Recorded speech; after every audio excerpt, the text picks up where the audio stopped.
Армысыздар, аса құрметті жолдастар, достар. Армысыз, аса құрметті Амангелді мырза, қош келдіңіз. Ассалаумағалейкум Ғали. Алтын уақытыңызды бөліп келгеніңіз үшін сізге көп рахмет айтамыз. Шақырғаныңыз үшін рахмет сізге біріншіден. Жалпы біздегі тақырып қазақша менеджмент төңірегінде ғой. Мен енді сол тақырыпқа көштім біртіндеп. Енді болашақта бәлкім бірге үлкен көп туындылар жасаймыз деген ойдамын. Бүгінгі подкаст таныстық, жай лайтовый әңгіме дейді ғой. Нағыз подкаст негізі. Негізі подкасттың шын мәні лайтовый әңгіме ғой. Дайындықсыз лайтовый әңгіме. Енді сәл де болсын пайдалы болсын деймін қоғамға. Сіз өзіңіз жалпы қор жинау, ақша жинау, қаржы мәдениеті сондай сол тақырыпта көптеген тақырыптар әңгіме қозғайсыз. Сол әңгімеңізді біз бәріміз куәгер ретінде тыңдаймыз, оқимыз. Енді бұл жөнінде Абай Құнанбайұлы өзінің қуанбаңдар жастыққа деген еңбегінде былай атап өткен: адалдан тапқан тиынды салда, сақта, қапшықта. Қолыңдағыны қорғап бақ, арзан мал деп ақтықпа дейді. Бұл деген сөз салда, сақта, қапшыққа деген сөзі ақшаңды жинай біл деген мағынасы береді. Бірақ арзан мал деп ақтықпа деген сөз, ол аз болса да оған былай ой, аз ғой, азақ қой деп былай күрсінбе деген сөз ғой. Жалпы. Керемет. Енді осы жөнінде сіз өз ойыңызды айтып өтсеңіз, не үшін ақша жинауымыз қажет? Не үшін қор жинауымыз қажет? Қаншадан жинауымыз керек? Егер аз айлық болса, не істейміз? Сол жөнінде өз тәжірибеңізді бөлісіп өтсеңіз, ойыңызды бөлісіп өтсеңіз. Әрине, өте керемет сұрақ. Негізі ақша деген нәрсені, ақша деген ұғымды негізі бәрі біледі ғой, бәрі сол күнделікті өмірінде ақшамен ақшаға бірдемені алады, ақшаны жинайды, ақшасы бар әр адамда. Мысалы, мен балам нешеде, қазір үлкен қызым 6-да. Мысалы, 3-4 жасынан ақшаның не екенін біледі олар. Мысалы, магазинде біздің ақша беріп жатқанымызды көреді. Сол үшін бүкіл адамға ортақ нәрсе деп ойлаймын. Енді ақшадан ары қарай қаржы деген зат шықпай ма? Енді қаржы деген ол money management негізі. Ақшаны қолдана білу, ақшаны жұмсай білу, және тағы басқасы. Негізі ақшаны жинау үшін негізі біріншіден өзіңді үйрету керексің. Ақша жинау негізі қабілет, ол қабілетті дамыту керек. Ол степ бай степ басталады, кішкенеден бастау керек. Мысалы, ол қабілеттің пайда болуы үшін өзіңде әр күні немесе әр айы өзіңе привычка дейді ғой, қазақшасын білмеймін. Әдет істеу керексің, әдет құру керексің. Әрдайым, мысалы, әр айы өзімнің, мысалы, жалақымның осындай процентін қапшыққа алып тұрам дегендей, жаңа Абай айтты ғой, осылай істеп тұрам деу керек. Әрдайым істеп тұру керек. Ол бірінші зат. Өзіңді үйрету. Өзіңе ол әдетті құру. Екінші зат ол баджетинг. Баджетинг ол өзіңнің табысың мен кірісіңді және шығысыңды әрдайым тіркеу. Регистрация и учет, доходы, расходы дейді орысша. Ол екінші зат. Ол өте маңызды зат. Неге маңызды? Сен өзіңнің кірісің мен шығысыңды тіркеп жатқан кезде өзің дәл қазір қай жерде екеніңді көресің, қай жерге болашақта бара жатқаныңды көресің, және осыған қарап шешім қабылдай аласың. Сол үшін баджетинг өте маңызды зат. Және үшінші нәрсе ол financial goals. Мақсат. Қаржылық мақсат. Қаржылық мақсат.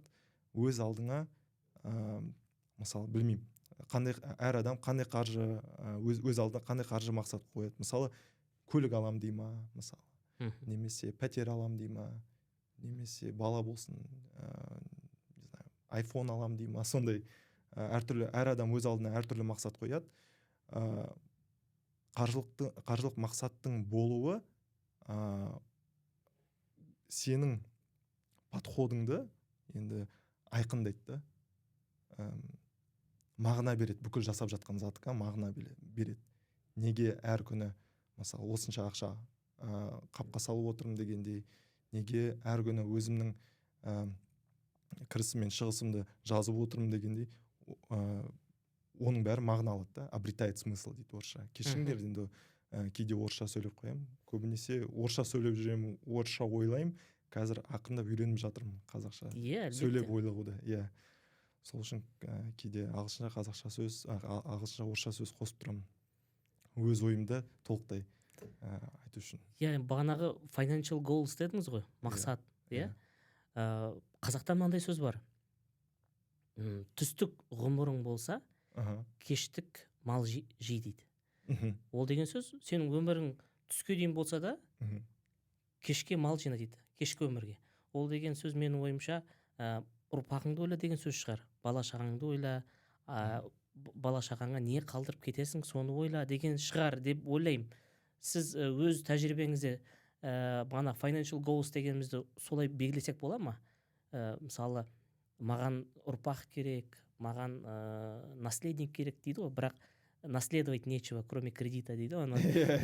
Сол сияқты ұрпаққа қалдыратын нәрсем, ол пайыз несие емес, ұрпаққа қалдыратын нәрсем бір қор болсын деген ниет болса егер, financial goals, ол оған жатпай ма әлде? Ол как не financial goals, ол вообще goals просто. Жеке өз басым туралы айтып кетсем, ұрпақ жайлы ойлар негізі философский ой ғой негізі. Сенің айтып тұрған ойың негізі философский ой. Мен ұрпақ деген нәрсе кішкене басқашалау қараймын. Ол өте маңызды. Әр қазақтың жеті атасы бар.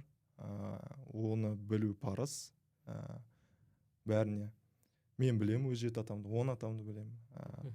Алаштан барып отқан не бар ғой, тармақтар тарайды ғой Алаштан бастап. Солай іздеп көрейін, таптым. Өзіме шейін бар екен де, сол тармақ өзіме шейін жетеді екен, таба алады екен. Мысалы менде қыздар, ол жоқ менде. Бұйырса білмеймін, болашақта ол бола ма, болмай ма. Болады, әмин. Енді оны бір Құдай біледі. Бірақ мен бір рет жазып кеткем, өз халқыма қызмет дегендей. Негізі біз қазақ өте азбыз ғой. Особенно ашаршылықтан кейін өте аз қалдық. Менің ойымша философский ой дейді ғой. Философский ойым бойынша әр қазақ бір-біріне туыс. Неге десеңіз, бүкіл Қазақстанның бүкіл жерінде болдым, бүкіл қалаларында болдым. Қай қазақпен сөйлеспесем, менталитетіміз бір негізі. Кейбірі айырады, северный дейді, южный дейді, западный, восточный дейді. Негізі дәл түбіне қарасаң, бір жарты сағат сөйлесең, приколдарың бір. Ценности дейді ғой. Құндылықтарымыз бір, бәріміздің. Қайткенде қазақ екеніміз көрінеді. Осы жерден көрінеді. Қытайдың қазағы Қазақстанға келсін, жарты сағат сөйлесіп көр. Сенің бауырың ол, сенің туысың деп білуге болады негізі. Өзбекстаннан қазақ келсін. Өйткені олар қазақша сөйлейді. Ананың сүтімен келген мәдениет беріліп тұр. Енді тілмен мәдениет келіп тұр ол адамға. Сол үшін бәріміз туыс деп ойлаймыз. Енді бүкіл менің жасап жатқан затым, енді үлкен мағына болу керек қой, неге жасап жатырмын дегендей. Өз халқыма жасап жатырмын. Бірінші мен халқым, ол менің отбасым. Менің ата-анам, менің әйелімнің ата-анасы, менің бауырларым, балаларым, ол міне бірінші менің халқым. Кейін енді туған туыстар, достар, ары қарай кете береді. Бүкіл жасап жатқан затым солар үшін негізі. Отан отбасынан басталады. Отбасынан басталады. Енді қаржыны не үшін жинап жатырмын? Біріншіден өзімнің зейнетім үшін, өзімнің әйелімнің зейнетім жақсы өтсін деп. Американдықтар айтады, retirement дейді мысалы, пенсия. Өзімнің балаларымнан немесе басқа біреуден мұқтаж болмау үшін. Ең басты мақсат сол. Жақсы. Окей. Андай сөз бар ғой қазақта. Қалай келетін өзі? Мына былай. Ұлдың күні күн емес, атадан мал қалмаса, Мгм. ата малы пұл емес, Мгм. басында ақыл болмаса дейді. Жалпы Иә, бұл өте. қанша дүние қалдырып кетсең де ұрпаққа ең бірінші беретін нәрсе ол білім болу керек қой, Иә, қордан бөлек. білім, қабілеттер, ең бастысы сол. Сол үшін, ә, біз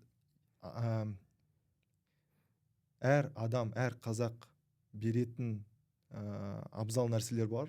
Ол біріншіден тіл, меніңше. Кейін мәдениет, тілмен келетін. Тілден кейін мәдениет келеді. Мәдениеттен кейін білім, меніңше. Немесе мәдениет пен білім тең жүреді ғой негізі. Екі қанат дейді ғой адамның, екі қанаты мәдениет пен білім. Соны берсең негізі жетеді. Өйткені ары қарай әр бала алып кетеді ары қарай. Ақша табу, негізі ақша табу қиын емес зат. Талпынсаң, ынтаң болса, біліміңді қосып, талпынысыңды қосып, еңбектеніп ақша табуға болады. Ол әр адамның қолынан келеді деп ойлаймын. Жалпы да осы жөнінде сөз қозғайын. Абай Құнанбайұлының 33-ші қара сөзінде айтады, егер мал керек болса, онда қол өнер үйренбек керек дейді. Мал жұтайды, өнер жұтамайды дейді. Ол деген сөз, бағанағы қол өнер дегеніміз ол hard skills, soft skills қазіргі заманмен айтқан кезде. Мал дегеніміз қазіргі заманмен айтқанда ақша. Енді сонда айтып тұрғанымыз, ата-бабамыз айтып тұр ғой, бір мамандықты меңгер, бір қол өнерің болсын деп тұр ғой. Сол жөнінде айтып өтсеңіз. Сіз қандай hard skillстарды үйрену керек қазір жастар, или soft skills? Былай қарап тұрсаңыз, 4 жылдық білім алған адамдардан гөрі, 1 айлық, 3 айлық курс алып, бір нәрсе оқып алған адамдар, меңгеріп алған адамдар көбірек табыс алып жүрген сияқты. Мен енді интерес деген нәрсені білмеймін, қазақша интерес. Қызығушылық? Қызығушылық, иә. Ол әр адамның қызығушылығына байланысты. Ең бастысы, сенің қай салаға қызығушылығың бар екенін тани білу ең маңызды зат деп ойлаймын. Құдайға шүкір, мен 2-ші курста мен негізі по призванию дейді ғой, инженерға оқысам да, по призванию экономист екенмін, қаржыгер екенмін деп түсіндім. Құдайға шүкір сол кезде. Сол кезден бастап сол жаққа бару үшін кішкене ынталандым, талпындым, ақыр соңында сол жерге дейін жеттім. Енді сол салада дамып жатырмын дегендей. Ең басты кім болмасын өзіне сұрақ қою керек. Маған не ұнайды дегендей. Қай жерде дамығым келеді, кім болғым келеді болашақта. Ең басты сол шығар. Сұрақ былай болмау керек. Мен көп ақша табуым үшін немен айналысу керекпін деген. Олай сұрақ тұрмау керек. Мысалы, қанша адам білем, кім еді? Стоматолог дейді ғой, стоматологқа барған оқуға. Бірақ қазір стоматолог болып жұмыс істеймін. Ақша үшін стоматологияға бардым дейді. Бірақ это не мое, мысалы. Қазір кім болып істейді? Банкта риск менеджмент. Сол танысым. Сол үшін ең маңызды қызығушылықты тани білу, неден сен күшті маман бола аласың дегендей соны береді да, сол сұраққа жауап.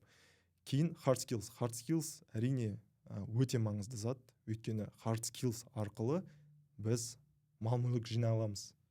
Hard skills арқылы біреуге можем быть полезны. Біреуге пайдалы бола аламыз, біреуге пайда тигізу арқылы ол ақша таба аламыз. Ол бізге әрине ақша төлейді. Біз оған бірдеме жасап береміз. Мүмкін сен күшті не шығарсың, программист шығарсың. Сен оған күшті сайт немесе қосымша жасап берсең, ол саған ақша төлейді. Мүмкін сенің тілге деген қабілеттерің күшті шығар, мықты аудармашы шығарсың. Айтады ғой, синхронный перевод. Синхронный перевод жасап ақша таба аласың. Мүмкін сен, білмеймін, балалармен жұмыс істеу жақсы көретін шығарсың. Омен де көп ақша табуға болады, мысалы. Бала бақша ашып дегендей. Сол үшін осыдан шығады. Hard skills деген ол қабілет кәдімгі. Не жасай алам деген сөз. Soft skills деген енді hard skills пен теңеймін, бірақ ол неге психотипке байланысты. Мысалы, адамдар бөлінеді ғой, интроверт, экстраверт дегендерге. мысалы интроверттерге soft skillsтерді дамыту қиындау кішкене. Soft skills деген ол адаммен араласа білу, өзіңнің мақсаттарыңды адамдар арқылы реализация жасау. Мысалдар келтірейінші. Мысалы soft skills не үшін қажет? Hard skills сені мысалы бір компанияға жұмысқа кіре аласың hard skills арқылы. Мысалы программист болып кіре аласың. Бірақ сол компанияда өсу үшін, менеджментке кіру үшін, немесе айтады ғой, көтерілу үшін soft skills қажет. Адамды негізі білім көтермейді, адамды мінез көтереді. Ол бұрыннан айтылған зат, негізі ата бабалар айтып жүрген. Мінезің exposure дейді ғой, қазақшасы қалай айтты. Басқа адам сені қалай көреді, сені сыйлай ма жоқ па деген, ол мінез, ол soft skill негізі. Эмоциональный интеллект, IQ-ден сияқты. Да. Окей, жақсы. Анау жалпы мен ұғып отырғаным қазір бизнестің философиясы болсын, ақша табудың философиясы, құпиясы ол қоғамға пайдалы болу дейсіз ғой. Яғни біз қоғамға пайдалы бола алатын және өзіміздің қолымыздан келетін өнерді меңгеруіміз қажет. Солай болып тұр ғой. Әрине. Бірақ қоғам тек өз еліңмен ғана жабық болмау керек та. Негізі сен қоғам дегенде, мысалы, ең оңайы ол қазақтың қазаққа қызмет жасауы.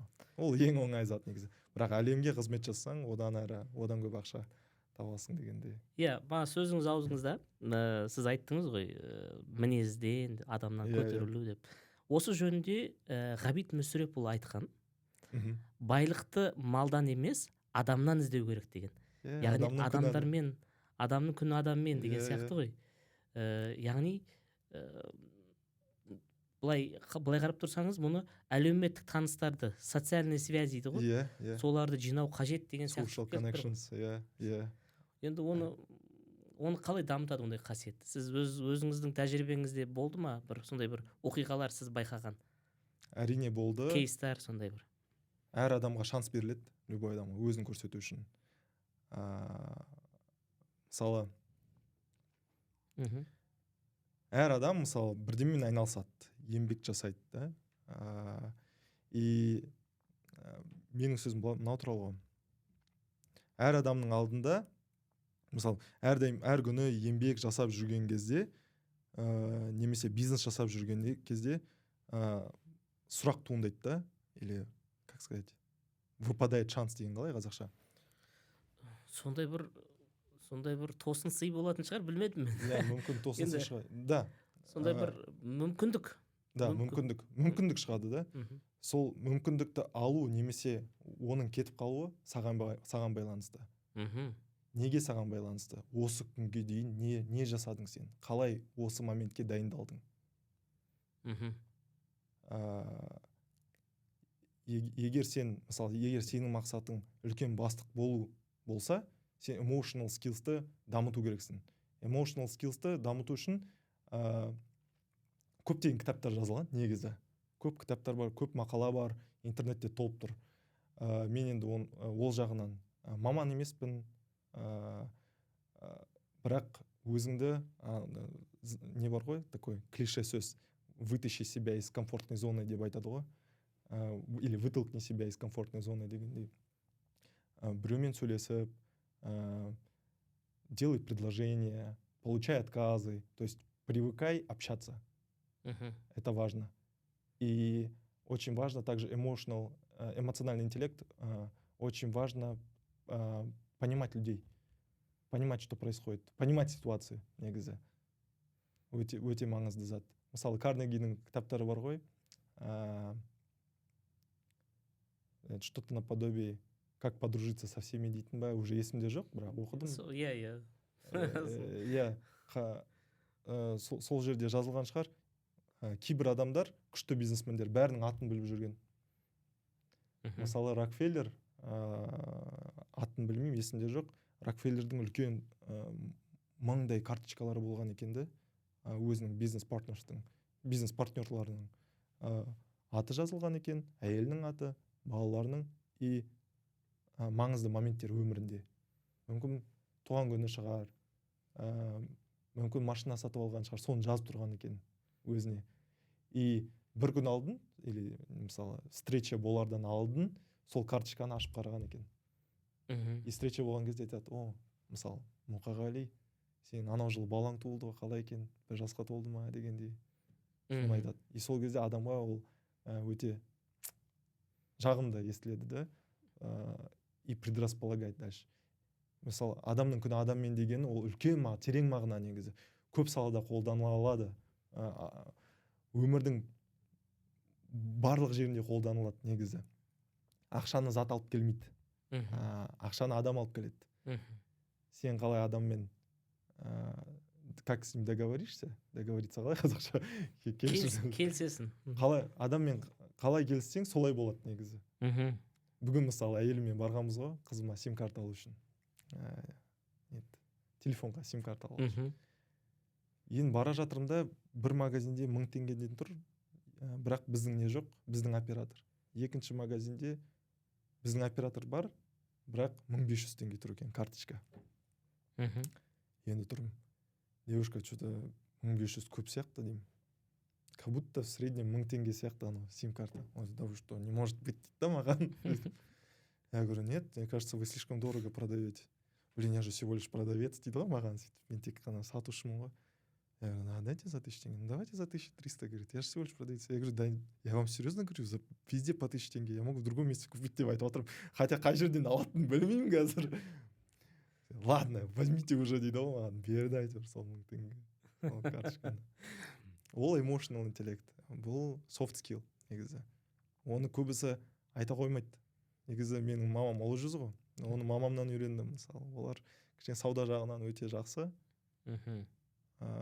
Сол үшін сол заттар маған қиын келмейді да. Қиын берілмейді. Енді сіз айтып отырсыз ғой, бастық болу ұмтылып жатса адам, оған ол жетеді деп ше, егер мақсаты болса, егер сол туралы. Енді бірақ енді қоғамда белгілі бір қалай айтсам болады, ол бастық болудың өзінің бір шарттары бар сияқты. Қазір мен бір өлең жолдан айтып өтейін. Атақты белгілі ақын, әдебиеттанушы Қайнекей Жармағамбетов ағамыздың өлеңдері бар. Былай келеді. Өскенді де көргенбіз, бөскенді де көргенбіз, өсіп ақыры өшкенді де көргенбіз. Асқанды да көргенбіз, тасқанды да көргенбіз, асып тасып сасқанды да көргенбіз. Болғанды да көргенбіз, толғанды да көргенбіз, болып толып ақыры солғанды да көргенбіз дейді. Енді семіздікті қойғаны көтереді дейді қазақ. Жалпы жетістігіне жеткен соң кейбір бауырларымыздың сәл көтере алмай қалған жағдайлар болады. Енді ол қабілет па, ол қасиет па, оны үйрену қажет па, қалай ұстау керек, қалай өзін қоғамда жүргізу керек деген сияқты.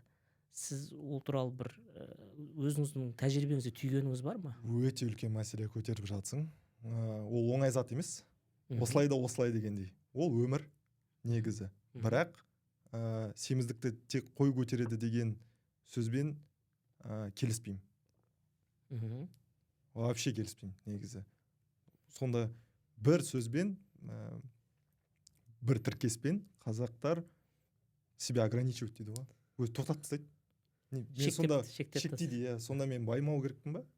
Сонда мен тасымау керекпін ба? Бір бабамыздың, бір басқа бір бабамыздан көңілі қалып шығарған сөз шығар енді. Мүмкін солай шығар. Ренжіп, қолын бір сілтеп. Бірақ мысалы сонда тек қана американдықтар баю керек па дегендей да?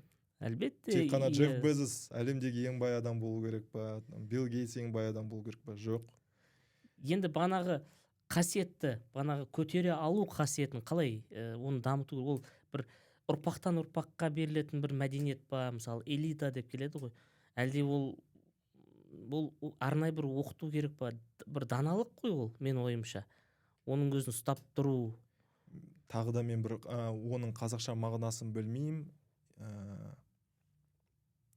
Интеллектуальное достояние дейді ғой. Или что мы передаем из поколения в поколение. Буыннан буынға не береміз біз. Мысалы, мен ойлаймын, мен өз балаларыма біріншіден білім беру, тіл, мәдениет, білім беру керекпін. Қабілеттер. Тіл, мәдениет, білім, қабілет. Осы төрт нәрсені берсем, оларға жетеді деп тұрмын ғой. Кейін мысалы осы байлық туралы да. Мен өзімді қатты шіріген бай деп айта алмаймын, бірақ money менеджменттан көп нәрсені түсінемін. Кейін үлкен компанияда жұмыс істеймін. Сол компанияның үлкен ақшамен кішкене менеджмент жасаймыз. Енді commercial operations'та жұмыс істеймін. Ол зат туралы көп түсінігім бар деп ойлаймын өзім. Айтады, уверен, в этом плане я в себе уверен. Мысалы, кім ақшадан тасып сасиды? Ақшаға қызмет ететін адам, ақшаны жақсы көретін адам. Мысалы, маған ақша жинау, әр күні кіріс шығысты тіркеу ойын сияқты. Мен не үшін ақша жинаймын? Мысалы, менің байқаған затым, ақшасы бар адамдар, олар өмірге басқаша қарайды. Неге басқаша қарайды? Өйткені әр күні жұмыс істеп жүрген адам басын көтере алмайды да. Ертең не істеймін? Ертеңге нан сатып алу керек, мысалы айтам да, сүт сатып алу керек, балаларыма не берем дегендей, зарплатадан зарплатаға дейін жұмыс істейтін адамдар бар ғой. Анау, кто много работает, у него нету времени, чтобы зарабатывать деньги. Иә. Бас көтеруге мұрша жоқ та. Ақшасы бар адамдар кішкене бас көтереді да, былай. Мысалы, мұндай талпа тұр деп ойлайшы, мысалы, да, тоқтайды да. Не отыр екен? Ух ты, ана жерде мынандай зат бар екен ғой дейді да. Сол жерге ұмтылады. Ал байлығы жоқ адамдар енді бас көтере алмайды. Ол дұрыс емес деп ойлаймын. Кейін қаржының адамға қалай әсер ететінін талай көргем. Мысалы, білетін талай байдың балаларын білемін негізі. Олар ставка салып нетіп қалған көбісі. Енді бәрі деп айтпаймын, енді бәріне нетіп айтқан, өзім көрген затымды. Ставка салған, ақшаның несін білген жоқ. Құнын, қадіретін дей ма? Несін, иә. Қадірін білген жоқ та. Сол. Бірақ ақшаны қатты жақсы көретін адамдар деп ойлаймын. Ақшаға қызмет етпеу керекпіз. Ақша үшін жұмыс жасамау керекпіз. Ақша керек. Сенің еңбегің, твой труд должен оцениваться справедливо, дейді ғой. Бірақ тебе надо работать для того, чтобы реализовываться. Для того, чтобы реализовываться, у тебя должны быть деньги. Потому что ты можешь вложить в свои проекты эти деньги. Этих денег у тебя должно быть. Қандай идея туындамасын басыңда, сол идеяңа ақша болу керек. Сол үшін баю керек. Мен үшін ақша сол. Ең басты мағына сол. Немесе менің балам айтса, мен пианинода ойнау үйренгім келеді десе, мен ертең күні пианино сатып алуға возможностьтың болу керек. Сол үшін бай болғым келеді. Менің ата-анам, Құдай сақтасын, ауырып қалса, мысалы, бәріміз пендеміз, бәріміз адамбыз, ақыр соңында өлеміз. Осы бессмертный адам жоқ дегендей болады ғой. Бірақ мысалы біреуге лечение керек болып қалса, сол лечениені дәл осы секундта қаржылай көтеруге мүмкіндік болу үшін бай болғым келеді, мысалы. Байлық сол үшін қажет. Проекттерім үшін, өз отбасымның, жақындарымның мұқтаждығы мен армандарын орындау үшін сол үшін қажет. Байлық. Бірақ ақша үшін керек жоқ маған. Осылай жатсын деп. Сонда айтпақ болған ойыңыз, егер адамның құндылығы, мақсаты бөлек болса, ол бана дүниені көтере алады деген сияқты ғой. Мастыққа шалынып кетпейді деген ғой. Иә. Тасымайды, сасымайды сол кезде. Иә. Бағанағы сіздің айтқан сөздеріңіз бар ғой, алғашында айттыңыз ғой, анау қарттық жасымда ешкімге мұқтаж болғым келмейді деген Иә, сияқты. иә. Қазақтың бір мақалы есіме түсіп кетті. Былай келеді: жастықта жиған білімің, Аха. қарттықта жұмсар мүлігің деген сөз бар. Мәссаған. Иә. Былай қарап тұрсаңыз, не дейді, енді геніңізде бар ғой енді, даналық. Жалпы жастарға бір өзіңіздің түйіп айтар бір ойыңыз бар ма, бір ақылыңыз бар ма, айтылмай қалған қазіргі уақытта? Осыны айту керек еді деген. Екі зат бар адам өмірінде, обязательно. Орысша айтсам болады ма? Иә, әлбетте, орысша, қазақша. Кешіріңіздер, жай мен үйренем қазақша айтуға, өз ойымды қазақша жеткізуге үйренем. Человек обязательно должен накапливать потенциал. Мен өзім инженермін ғой енді. Накапливать потенциал деген не? Мысалы, айттым ғой жаңа, возможность.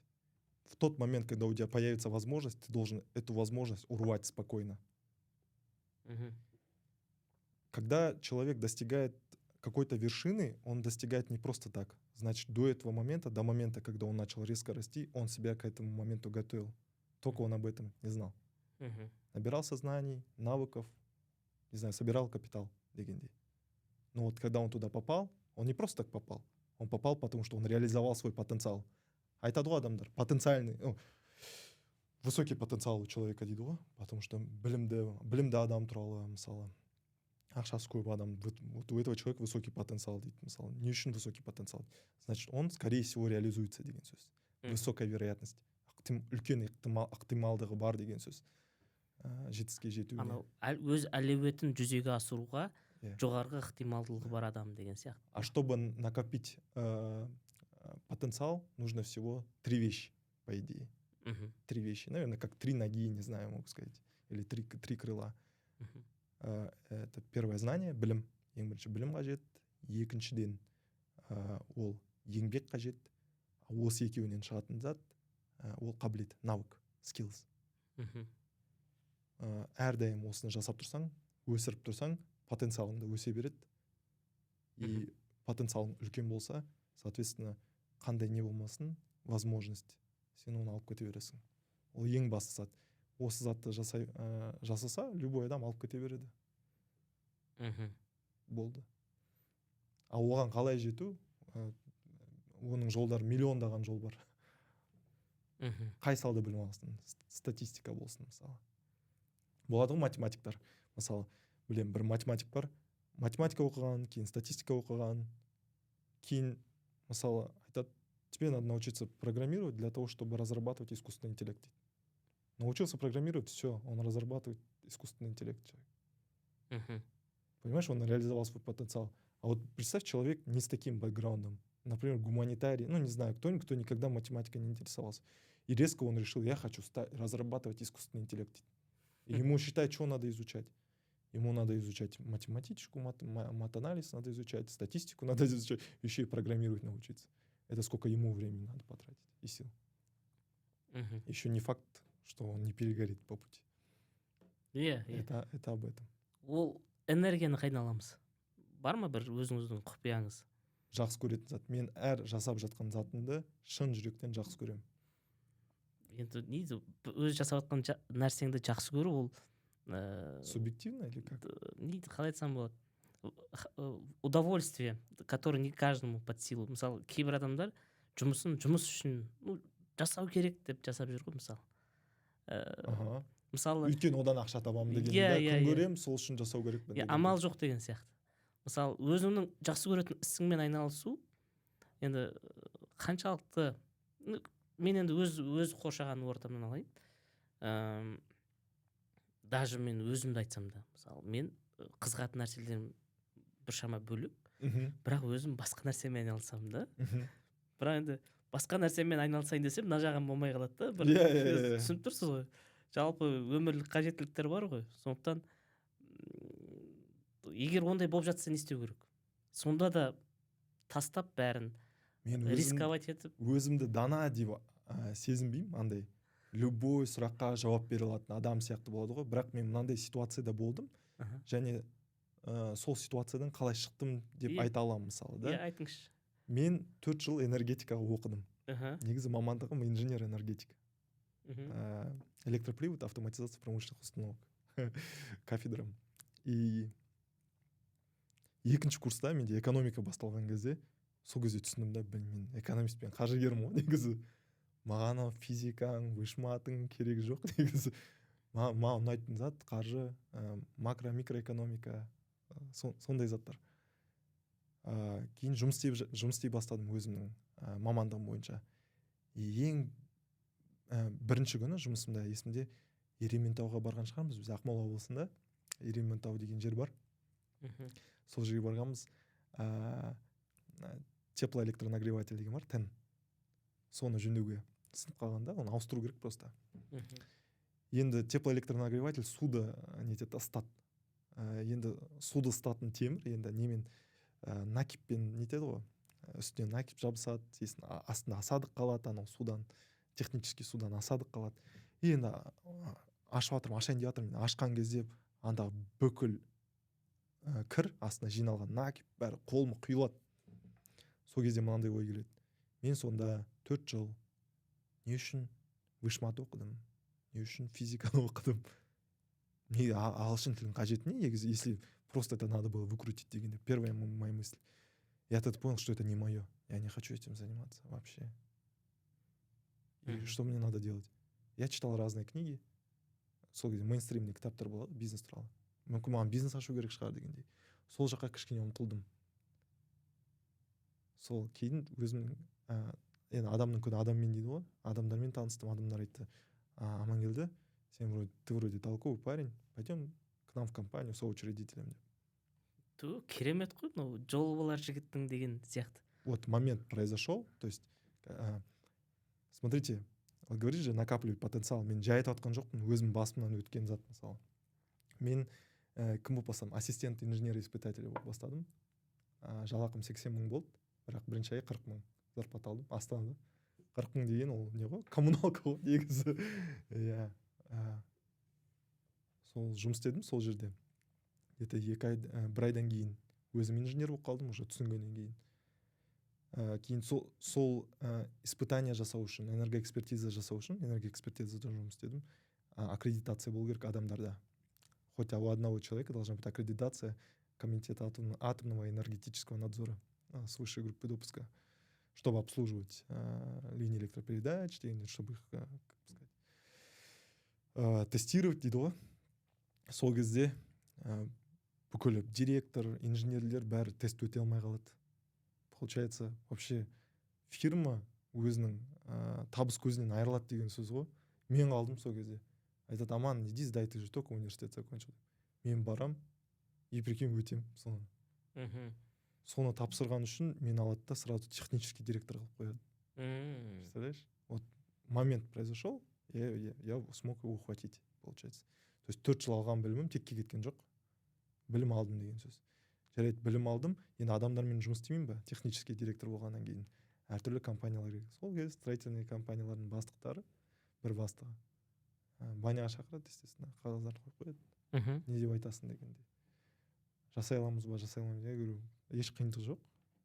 Строительный компания аштық. Сол жұмыс істеп кеттік дегендей. Солай өзімнің қазір қай жерде екеніме солай жеттім. Талпыну керек, арманыңды қуу керек артынан. Енді сіз өзіңіз жалпы көп армандайсыз ба? Әрине, әр адам армандайтын шығар. Дәл қазіргі арман қандай?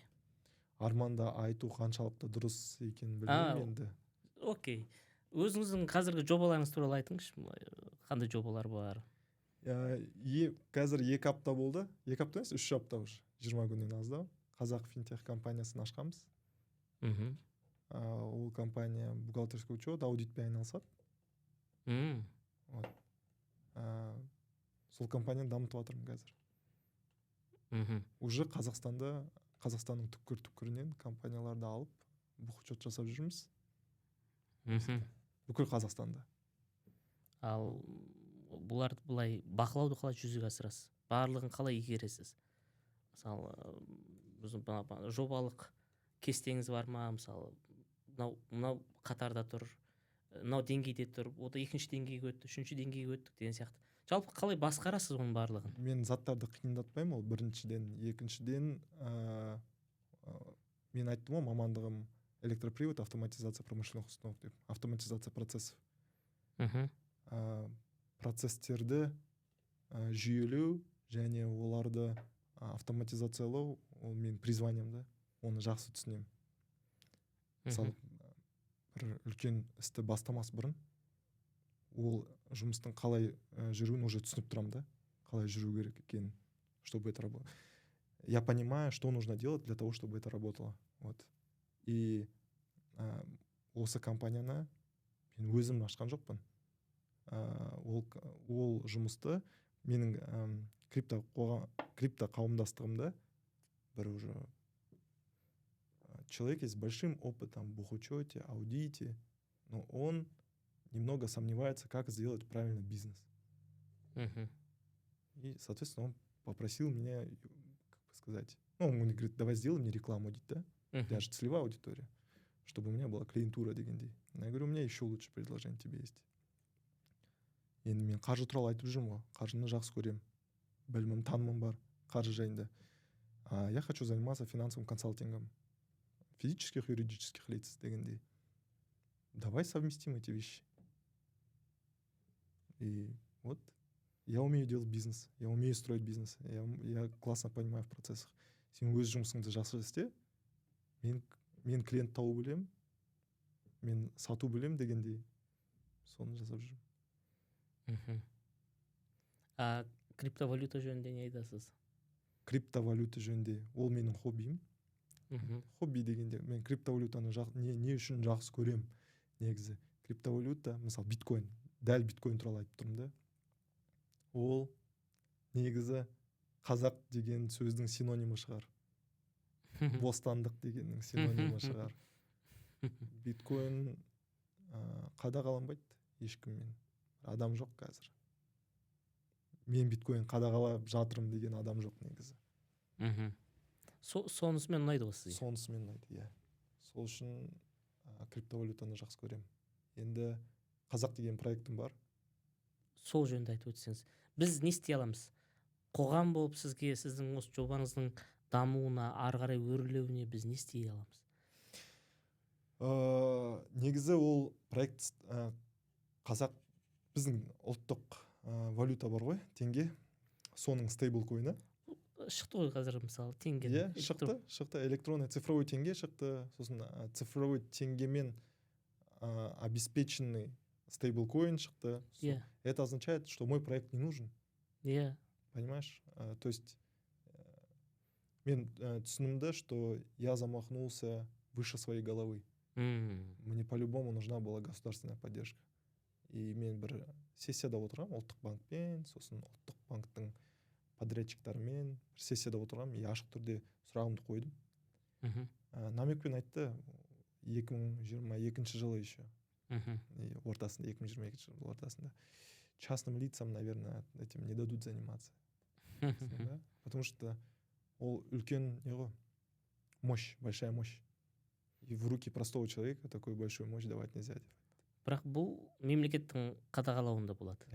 Онда оның философиясы кетіп қалады ғой. Қадағаланбау деген. Стейблкоин по-любому қадағалану керек. Курс әрдайым теңгеге тең болу үшін постоянно эмиссия және сжигание процесі болу керек. Сжигание, жандыру, күйдіру, жандыру процесі болу керек. Қағазда не істейді? Жандыра ма? Вот, сжигание қалай қазақшасы?